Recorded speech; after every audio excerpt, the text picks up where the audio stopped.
Hi, folks. This is Leo Ryan. I'm here in my role as the chair of Natick Sustainability Committee. We've got a rock star group of folks on that committee. Happy to be part of it. And today I'm going to be speaking with Jillian Wilson-Martin. We all know and love Jillian. Our town's sustainability coordinator. And it is Earth Day week, and we can't all gather together because of the pandemic that we're under, but that doesn't mean that that we stop in our efforts towards to improving sustainability within the town. So Jillian Wilson-Martin, welcome. Nice to see you. Thanks for having me. Pleasure. So there's been a lot of work going on with the greenhouse gas inventory, and I think let's start with that, with the inventory itself. Where are we at? What do we know so far, and what do we need moving forward? Yeah, so we have completed our first community-wide greenhouse gas emissions inventory. We used 2017 as our baseline year. And I'm going to talk to you about the findings from that and what some potential next steps are as we work on responding to those findings and developing an action plan to reduce our emissions. All right, turn my screen on and share my stuff. Can you see my screen? I can see your screen. Great. All right, so Natick's first greenhouse gas emissions inventory. It was really interesting to do this work. We completed this inventory in conjunction with MAPC, Melrose, and Arlington. So together we partnered on a tool that would allow any community to do their greenhouse gas emissions inventory without having to hire a special consultant. And I'm excited to share this with you because I think there's some interesting findings on how we approach reducing our emissions. So first, before we get into the inventory itself, I just wanted to remind everyone why we're doing it. And really, it's a directive of town meeting. In 2018, at the fall town meeting, there was a non-binding resolution that was passed by a majority vote to eliminate or offset all of the greenhouse gas emissions that originate in Natick by 2050. And that's an ambitious goal, but it's not a goal that is unique to Natick. It's a goal that many other communities are following, and it's a goal that Governor Baker actually set for the state at his State of the State presentation in January of 2020 this year. And as part of the directive from town meeting, there were three things that they asked us to do. They asked us to establish a baseline of community-wide emissions, which is what we're sharing here today, to develop a net zero action plan with strategies and interim targets for achieving the 2050 goal, and to provide an annual progress report to town meeting. And we're working on those last two. We've been a little bit hindered by the COVID-19 pandemic, but we are making progress and we'll be having more information available on those soon. So as I mentioned, the goal is to eliminate the emissions that originate in Natick. So what are those emissions? There's three categories of emissions that originate in Natick. There's stationary energy, and this is what comes from mostly our buildings. This is like when you plug in your iPhone to charge it at your house, when you take a hot shower, when you're heating your home in the winter or turning on your AC. If you're doing that in your home or if that's happening in a commercial building, that's going towards stationary energy, as well as energy used in construction and manufacturing happening in Natick. Transportation-related emissions come from our vehicles and also the commuter rail. And then waste emissions come from the incineration of our solid waste that the DPW collects for residents, and then also from the processing of wastewater.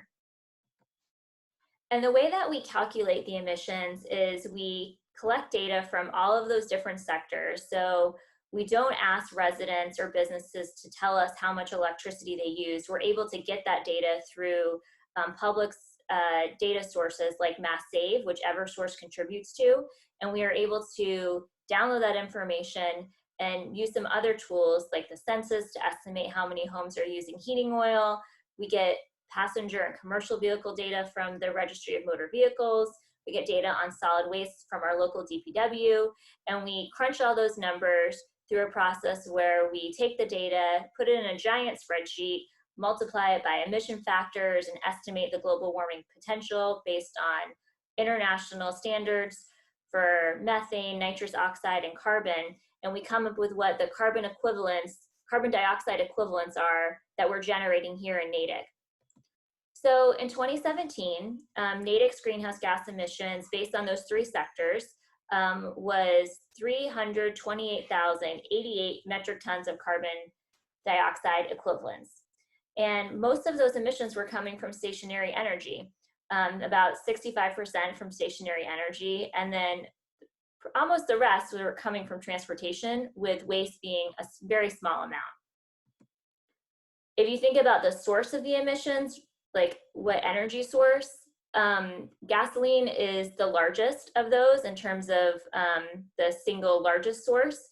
But again, you can see the role of buildings in our emissions, where natural gas for home heating, electricity, and fuel oil, those are really contributing quite a bit to our overall emissions as a community. I was also interested in learning who is responsible for the emissions. And in Natick, it's the residents that are really responsible for the majority of our emissions. Even though we have Route 9 and the mall and some pretty big businesses in Natick, residents still account for about 64% of emissions here in town. 33% come from businesses, and the municipality, meaning our schools, our police cars, our trash trucks, the energy we use to pump water and pump water away from your home in terms of wastewater, that accounts for 2%. And then less than 1% is from solid waste and other emitters.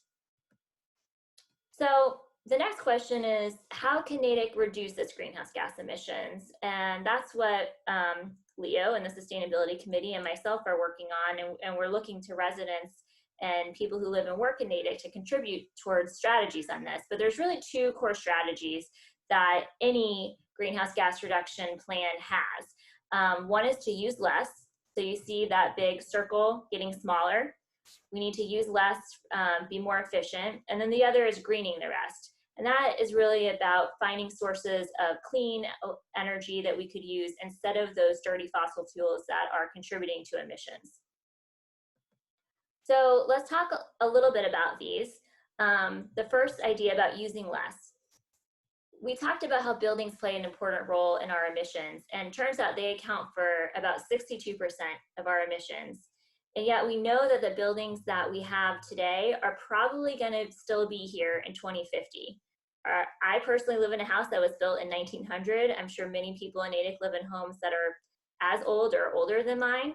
And it turns out that our heating, the way we get our heat for our homes plays a really big role in our emissions. So you can see that most of us rely on natural gas for heating.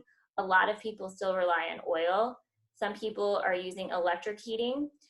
This is the old school electric heating.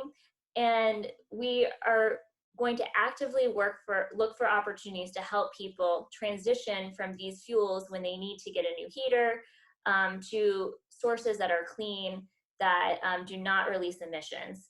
And so right now, an opportunity that anyone could take is to complete a free home energy audit. Mass Save offers that. And our committee and the town is going to be looking for opportunities to really support efficiency and energy savings for people by transitioning our current and future buildings to be more efficient and less reliant on fossil fuels. The next strategy that we listed is greening the rest. So when we talk about greening the rest, one of the core things that we can do is to look at where we get our electricity from. We have a choice when it comes to electricity in Natick and anywhere in Massachusetts. We can choose where we get that power from. Unlike natural gas, electricity can be generated by wind, solar, hydro, and nuclear power. So renewable and clean power sources exist for electricity. And the question is, how do we transition to 100% clean energy quickly and affordably? If you look at these two charts, the chart on the left shows the choices other communities, including Natick, are making when it comes to their electricity. The dark purple is the amount of electricity that they're choosing to source from clean energy. In Newton, they're sourcing 46% of their electricity from clean energy as a community, and the state is sourcing an additional 35% as a requirement of the state's renewable portfolio standard. Natick right now is sourcing an additional 10% clean electricity, and we're hoping that over time Natick can balance out the state's requirements to achieve 100% for our community and join these other communities that are already sourcing higher amounts of renewable energy. If this is something you're interested in, you can actually do this right now and choose to power your home with 100% local renewable energy. And that information is available at natickma.gov/electricity. It's also important to talk about transportation. And transportation is really going to be one of those opportunities where we look at both using less and greening the rest. We need to find a way to improve mobility in Natick. We need to reduce traffic. We need to reduce the stress related to traffic, reduce the air pollution and improve air quality. And by doing so, we can reduce emissions. But how can we do that? Almost all of our emissions from transportation come from residential vehicles. So we need to work with our partners at the Regional Transit Authority, the MBTA, to find more opportunities for residents to shift modes, to use the commuter rail, make it a higher quality experience, more frequent, work with the MWRTA to have better bus routes that help residents transition from using their own personal vehicles to commuting with others. And another option is driving electric. Right now, we're working on putting electric vehicle charging stations in as many municipal parking lots as we can. And there's great incentives for electric vehicles. And if you go to drivegreen.greenenergyconsumers.org, you can consider making your next car electric. So in closing, I'm really interested in what you think. We right now have a survey where we're asking residents to share what they think we should be doing when it comes to achieving net zero. The address is here, bit.ly/net-zero-survey, and you can help us assess some strategies and engagement opportunities that other communities are using in their plans and what makes sense for Natick. So Jillian, that was great that you packed a lot of information in there. I was struck by a couple of things. I love the expression, use less and green the rest. I think that can stick. Just looking at some of the figures that you put up on the screen there about how important stationary energy is to the overall mix within Natick.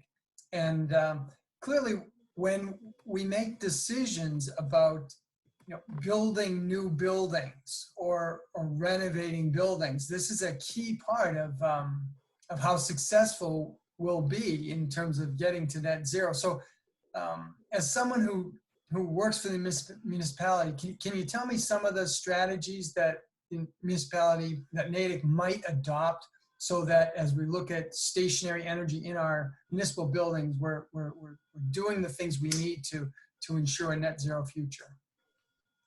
Sure. So when it comes to leading by example as a municipality, we are trying to adopt more energy efficiency measures in our new buildings and also retrofit our old buildings. So for example, we just applied for a grant to finish the LED conversion of our police station.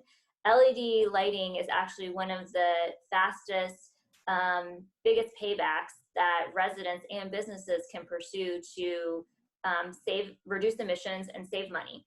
And it's something that Natick has been working hard to do in all of our buildings. All of our new buildings are built with LED lights. And we also are doing some fun, different things that we're exploring new technology. Of course, we've been maximizing our solar capacity as much as we can, but we're also working on adding a new battery storage system at the new Kennedy Middle School. And that will help us reduce the amount of electricity that we need to draw on from the grid to rely more on the solar panels and the clean electricity that they're generating to both reduce our call for fossil fuels, but also our costs as it relates to demand charges on our electric bills. I'm glad you mentioned the Kennedy Middle School because I did want to ask about that specifically. That's probably the biggest municipal construction project that we've had in Natick in the last 10 years or so. Tell me a little bit about what special efforts have been made to make sure that the building operates efficiently. Yeah, we have worked to, the Kennedy Middle School is 20% better than the energy code that is required by the state. So in Natick, we're already 10% better because we're a stretch code community. And to receive additional funding from the MSBA, which is helping Natick pay for the building, we had to demonstrate that we were 20% better than the energy base code. And so some of the things that we're doing are we're having a lot of insulation in the building to make sure that it's nice and tight when it comes to not wasting any heat or cooling energy that we've spent. We have solar panels planned for the building, both on the roof and in the parking lot with a carport. We'll have electric vehicle charging stations there. We will also be using state-of-the-art building energy management software to make sure that when school is not in session, for example, that we can turn off sections of the building that aren't in use. And there's a lot of other features. The school is expected to be a LEED Silver certified building, and many of the points that we're getting for that come from the energy savings that we're pursuing. Good, good. Well, we spent a little time talking about municipal buildings. I did note that in your presentation, you estimate that about 64% of the energy load within the town of Natick are from residential properties. So clearly this is an area where, as folks organizing and trying to select strategies and motivate and find financing for, we need to spend a lot of time and attention. And I'm just wondering if you can point us to any particular incentives or financing options that would help residents to improve their home to achieve net zero. Yeah, absolutely. So going solar is always not always, but can be a great option for residents. We've had, I think, over 700 residents in Natick add solar panels to their homes. Residents can also participate in the Mass Save program. You can do that every 2 years. You can participate in the Mass Save program and get a home energy audit. I recently added insulation to the exterior walls of my home. I mentioned it was built in the 1900s, and I'm already seeing savings from that. I did that last March. There's also a lot of incentives for things that you might not think about. There are now incentives for switching to heat pump technology for home heating and cooling, which is great. There's also incentives for replacing appliances that are old and not efficient. So for example, your refrigerator, your washing machine. There's a lot of things that residents can do to explore making their homes more sustainable. Not to mention they can choose to have 100% clean power for their electricity by choosing to opt up, which they can do at natickma.gov/electricity. So Jillian, we've talked about the municipal building stock, we've talked about the residential building stock, but Natick is home to some really great companies. Some big businesses employ a lot of people and actually have some great leadership in terms of sustainability efforts. Some of our neighboring towns, Boston and Cambridge, have elected to require their buildings to report on their energy usage. And it's a way of motivating folks to take effort so that they're not the worst performer in their neighborhood. And I'm wondering, what kinds of things are we planning to offer to the commercial sector? And is something like the Birdo, Budo, those reporting formats that Cambridge and Boston use, is that something that we might consider in Natick? Yeah, that's a great question. It is something I'm really interested in Natick. We do have some great leaders. I would say MathWorks is a great example. You can see their new campus off Route 9. They have solar at that campus. I believe they also have it at their Apple Hill campus. And I know that they're very committed to sustainability. They have some great employees with a green team that I hear from occasionally. And in Boston, for example, the building requirements that you were talking about for commercial buildings regarding energy, they not only require them to report how much energy they're using, but also to conduct energy efficiency projects every 5 years or so. And I would love to see something like that happen in Natick, because even though commercial businesses don't account for as much as residents' homes, they do still account for over 30%. And they have the biggest bang for the buck in terms of working on one building. They can generate a lot of energy efficiencies. So in the past, we've worked with Eversource to do building campaigns with commercial businesses. We did their Main Streets program, and we were able to help, I think, over 100 businesses complete LED lighting retrofits, most of them small businesses. And we hope to do a campaign like that again. So there's a lot we can do with our commercial businesses. I would say that with new development in Natick, I'm often sitting in now on conversations with the developers to help set the stage for what type of development we want. I think moving forward, an opportunity for Natick to consider is to adopt some form of a net zero stretch code that would require businesses of a certain size to be carbon neutral or even net positive, where they're generating energy that others can use that's local and clean here on the grid. So I think there's a lot of exciting opportunities for commercial entities in our community and in the state. Jillian, that's great. Thanks for pulling that all together. Clearly, a lot of work has been done already.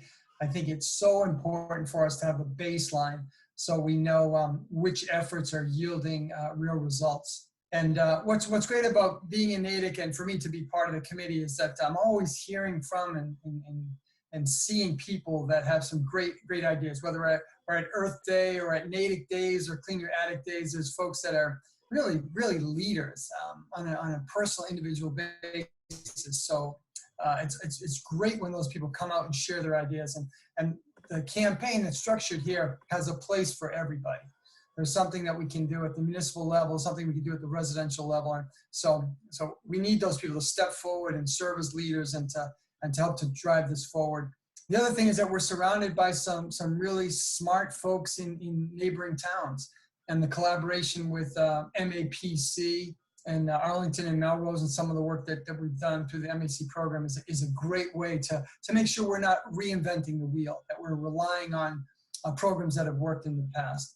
So I'm really encouraged by this. It's a shame we can't gather together as we do typically on Earth Day, but this is the next best thing and way to share the message. So Jillian, thanks for your efforts for pulling this together, and we look forward to hearing from everybody. So please take it upon yourself to share your voice so that you're counted in this, and Natick can continue on its path to sustainability and a net zero future. Thank you.